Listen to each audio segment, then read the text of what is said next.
અમદાવાદ શહેરમાં કાયદો અને વ્યવસ્થાની સ્થિતિને પગલે શહેરમાં હાલ અલગ અલગ જગ્યાએ કોમ્બિંગની કામગીરી હાથ ધરવામાં આવી રહી છે, જેમાં અમદાવાદ શહેરના સંયુક્ત પોલીસ કમિશનર નીરજ બળગુજર અને 3 ડીસીપી સહિત 400 પોલીસના જવાનોએ જુહાપુરા અને વેજલપુરની આસપાસના કેટલાક સંવેદનશીલ વિસ્તારોમાં સરપ્રાઇઝ ચેકિંગ હાથ ધર્યું હતું.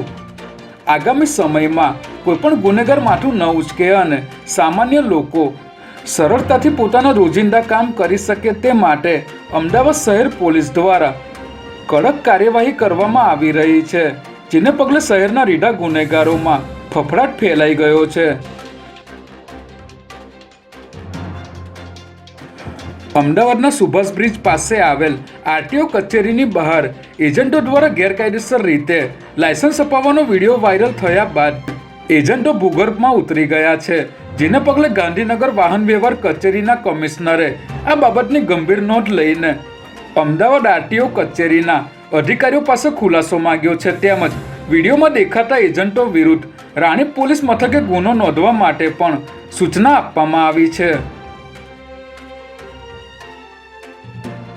અમદાવાદના રિવરફ્રન્ટ પર આવેલ ફ્લાવર ગાર્ડનમાં 1 જાન્યુઆરીથી ફ્લાવર શોનો મુખ્યમંત્રી ભૂપેન્દ્રભાઈ પટેલ દ્વારા શુભારંભ કરવામાં આવશે, પરંતુ આ વર્ષે ફ્લાવર શો જોવા લોકોએ વધારે રૂપિયા ખર્ચવા પડશે,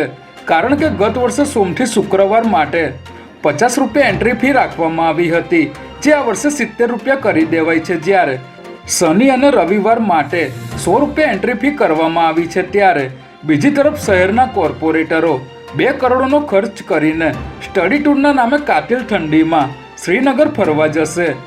જેમાં 18 ડિસેમ્બરે પ્રથમ બેચ કાશ્મીર જશે અને